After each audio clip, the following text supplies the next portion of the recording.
श्री शिवाय नमस्तुभ्यम दोस्तों। जैसा कि दोस्तों आप सब जानते हो कल है गुरुवार का दिन। बस दोस्तों आपको 21 चने की दाल से अचूक उपाय करना है। यदि आप इस उपाय को करते हो तो जो भी आपकी विशेष मनोकामना है, चाहे वो धन को लेकर है, व्यापार को लेकर हो, नौकरी को लेकर हो, या फिर आपके जीवन की कोई अधूरी मनोकामना है, काफ़ी दिनों से अधूरी पड़ी है, तो इस उपाय को करने से आपकी मनोकामना भी पूर्ण हो जाएगी। साथ ही साथ अगर आपके जीवन में कोई समस्या चल रही है, चाहे आपके जीवन में कर्ज की समस्या है, धन की समस्या है, तो इस उपाय को करने से आपकी समस्या भी समाप्त हो जाएगी। पूज्य गुरु जी कथा को सुनकर उपाय को अच्छे से समझाने का प्रयास करेंगे। तो आइए दोस्तों जानते हैं उपाय कैसे करना है। दोस्तों पहला जो उपाय है वो है विशेष मनोकामना पूर्ति के लिए। यदि आपकी कोई विशेष मनोकामना है, चाहे वो धन को लेकर है, व्यापार को लेकर हो, नौकरी को लेकर हो, या फिर आपके जीवन की कोई अधूरी मनोकामना है, तो इस उपाय को अवश्य कीजिए। इस उपाय को करने के लिए सबसे पहले आपको लेनी है 21 चने की दाल। अब जो आप 21 चने की दाल लोगे ना, वो खंडित नहीं होनी चाहिए, इस बात का ध्यान रखना। साथ ही दोस्तों आपको लेना है 1 लोटा जल तांबे के पात्र में, और छोटा सा गुड़ का टुकड़ा आपको लेना है। उसके बाद आप इस उपाय को सुबह से लेकर शाम तक कभी भी कर सकते हो। अब आप चले जाइए शिव जी के मंदिर में। शिव जी के मंदिर में जाकर सबसे पहले आपके पास जो चने की दाल है ना, वो आपको थोड़ी सी गीली कर लेनी है। गीली करने के बाद इन चने की दाल के बाद जो आपके पास गुड़ का टुकड़ा है, वो आपको लोटे के जल में ही डाल देना है। अब जो आपके पास 21 चने की दाल है ना, वो आपको अपने हाथ में लेनी है, और शिवलिंग के ऊपर आपको एक एक करके बृहस्पति महादेव का स्मरण करते हुए और श्री शिवाय नमस्तुभ्यम का जाप करते हुए आपको एक एक करके शिवलिंग के ऊपर समर्पित कर देनी है। या फिर आप एक साथ ही बृहस्पति महादेव का स्मरण करते हुए एक साथ आप चने की दाल जो है शिवलिंग के ऊपर समर्पित कर देना। उसके बाद जो 1 लोटा जल है, जो आपने गुड़ का टुकड़ा डाला है, वो आपको अपने हाथ में लेना है। भगवान से प्रार्थना करनी है, जो भी आपकी विशेष मनोकामना है, चाहे वो धन को लेकर हो, व्यापार को लेकर हो, नौकरी को लेकर हो, या फिर आपके जीवन की कोई अधूरी मनोकामना है, या फिर जीवन में कोई समस्या चल रही है, धन की समस्या हो, कर्ज की समस्या हो, तो आपकी जैसी मनोकामना है, जैसी भी समस्या है, भगवान से बोलिए। और इस लोटे के जल को शिवलिंग के ऊपर बृहस्पतिश्वर महादेव का स्मरण करते हुए आपको 1 लोटा जल धीरे धीरे समर्पित कर देना है। उसके बाद आपको 2 मिनट मंदिर में बैठना है, श्री शिवाय नमस्तुभ्यम का जाप करना है। उसके बाद आपको भगवान को प्रणाम करके विनती करके आपको अपने घर पर आ जाना है। तो दोस्तों बहुत ही छोटा सा विशेष उपाय है, इस उपाय को अवश्य कीजिएगा, क्योंकि यदि हम गुरुवार के दिन चने की दाल का उपाय करते हैं ना, तो चने की दाल बहुत ही श्रेष्ठ मानी जाती है गुरुवार के दिन उपाय के लिए। और यदि हम शिवलिंग के ऊपर कुछ नहीं चढ़ा सकते, तो गुरुवार के दिन चने की दाल अवश्य चढ़ानी चाहिए, क्योंकि चने की दाल स्वर्ण के समान मानी जाती है। तो दोस्तों इस उपाय को अवश्य कीजिएगा। अब जानते हैं अगले उपाय के बारे में। दोस्तों अगला जो उपाय है वो है, अगर आपको कोई कार्य बहुत दिनों से अटका हुआ है, आपका कार्य पूर्ण नहीं हो रहा, या फिर आप नौकरी के लिए जाते हो, नौकरी में आपको सफलता नहीं मिल पाती है, तो आप इस उपाय को अवश्य कीजिए। इस उपाय को करने के लिए सबसे पहले आपको लेना है 1 बेलपत्र, थोड़ा सा शहद आपको लेना है, और 1 लोटा जल तांबे के पात्र में आपको लेना है। अब इस उपाय को भी आप सुबह से लेकर शाम तक कभी भी कर सकते हो। अब आप चले जाइए शिव जी के मंदिर में। शिव जी के मंदिर में जाकर सबसे पहले आपको 1 लोटा जल श्री शिवाय नमस्तुभ्यम कहते हुए और बृहस्पतिश्वर महादेव का स्मरण करते हुए शिवलिंग के ऊपर समर्पित कर देना है। उसके बाद जो दोस्तों आपके पास बेलपत्र है ना, और शहद है, शहद से आपको बेलपत्र की बड़ी वाली पत्ती पर ओम का निर्माण करना है।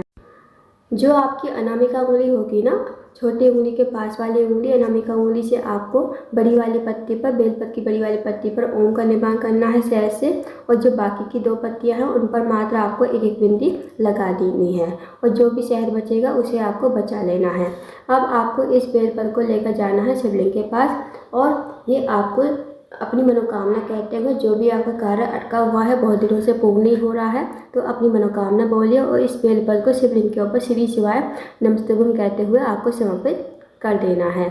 उसके बाद जो दोस्तों आपके पास शहद है ना, शहद से आपको जलाधारी पर 7 बिंदी लगानी है। जहाँ शिवलिंग विराजमान होता है ना, और जहाँ माता आशुसुंडी का स्थान होता है, तो आपको वहाँ से बिंदी स्टार्ट करनी है। पहली बिंदी आपको लगानी है तो आप श्री शिवाय नमस्तुभ्यम बोलना है। जब दूसरी बिंदी लगाओगे श्री शिवाय नमस्तुभ्यम, तीसरी बिंदी लगाओगे श्री शिवाय नमस्तुभ्यम।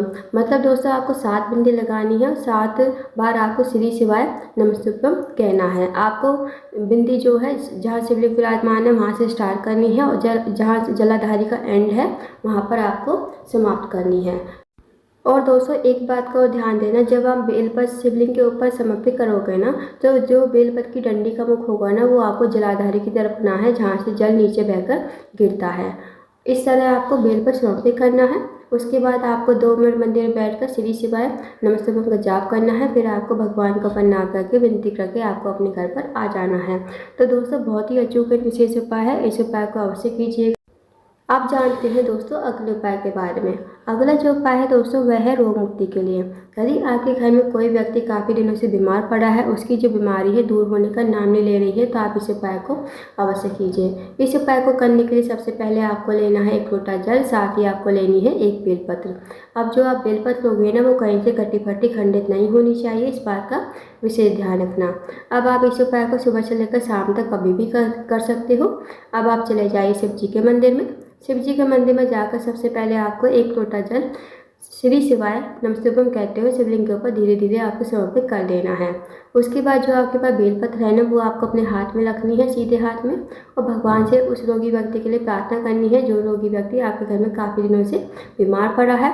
उस रोगी व्यक्ति का नाम और गोत्र बोलते हुए इस बेलपत्र को कुंडकेश्वर महादेव का नाम लेते हुए जब आपको शिवलिंग के ऊपर समर्पित कर देना है। उसके बाद 2 मिनट आपको मंदिर में बैठना है, श्री शिवाय नमस्ते ओम का जाप करना है। अब जो आपने बेलपत्र चढ़ाई थी ना शिवलिंग के ऊपर, वो आपको महादेव से विनती करके औषधि के रूप में आपको अपने घर पर लेकर आनी है। इस बेलपत्र को घर पर लाकर उस रोगी व्यक्ति को खिलाना है जो रोगी व्यक्ति आपके घर में काफ़ी लंबे समय से बीमार पड़ा है।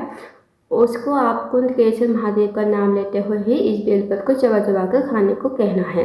यकीन मानिए दोस्तों, यदि आप इस उपाय को कर लेते हो तो जो भी उसकी रोग बीमारी होगी वो धीरे धीरे समाप्त हो जाएगी। तो इस उपाय को भी अवश्य कीजिएगा। आप जानते हैं दोस्तों अगले उपाय के बारे में। दोस्तों अगला जो उपाय है वो है, अगर आपके जीवन में धन की कमी है, पैसों की तंगी या आर्थिक तंगी से बहुत ज़्यादा परेशान हो, आपके घर में पैसा तो आता है पर पता नहीं चलता है कहाँ चला जाता है, तो आप इस उपाय को अवश्य कीजिए। इस उपाय को करने के लिए सबसे पहले आपको लेनी है 2 लौंग फूल वाली, साथ ही आपको लेना है 1 लोटा जल तांबे के पात्र में, और थोड़ा सा शहद आपको लेना है। अब इस उपाय को भी आप सुबह से लेकर शाम तक कभी भी कर सकते हो। अब आप चले जाइए शिव जी के मंदिर में। शिव जी के मंदिर में जाकर सबसे पहले आपको 1 लोटा जल शिवलिंग के ऊपर श्री शिवाय नमस्ते ओम कहते हुए समर्पित कर देना है। उसके बाद जो दोस्तों आपके पास 2 लौंग है ना और शहद है, शहद को आप कटोरी में डाल दीजिए, और जो 2 लौंग है उसे आप शहद में मिक्स कर दीजिए। अब इस कटोरी को हाथ में लीजिए, भगवान से प्रार्थना कीजिए कि हे महादेव, मेरे जीवन में धन की बहुत ज़्यादा समस्या है, व्यापार में वृद्धि नहीं हो रही है, माता लक्ष्मी हमसे रूठी हुई है, माता लक्ष्मी का हमारे घर में वास नहीं है। आप कुछ ऐसी कृपा करें कि हमारे जीवन में धन की कमी कभी ना हो, धन की वृद्धि हो, धन प्राप्ति हो, माता लक्ष्मी हमारे घर में वास करें। तो आपको ऐसी प्रार्थना विनती करते हुए ये 2 लौंग और शहद आपको शिवलिंग के ऊपर समर्पित कर देना है। उसके बाद आपको 2 मिनट मंदिर बैठना है, श्री शिवाय नमस्ते ओम का जाप करना है। उसके बाद आपको भगवान को प्रणाम करके विनती करके आपको अपने घर पर आ जाना है। तो दोस्तों बहुत ही छोटा सा विशेष उपाय है, इस उपाय को भी अवश्य कीजिएगा।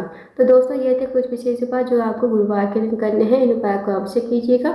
अगर आपको जानकारी पसंद आई हो, वीडियो को लाइक करें, शेयर करें, चैनल को जरूर सब्सक्राइब करें, कमेंट बॉक्स में श्री शिवाय नमस्ते ओम हर हर महादेव जरूर लिखें।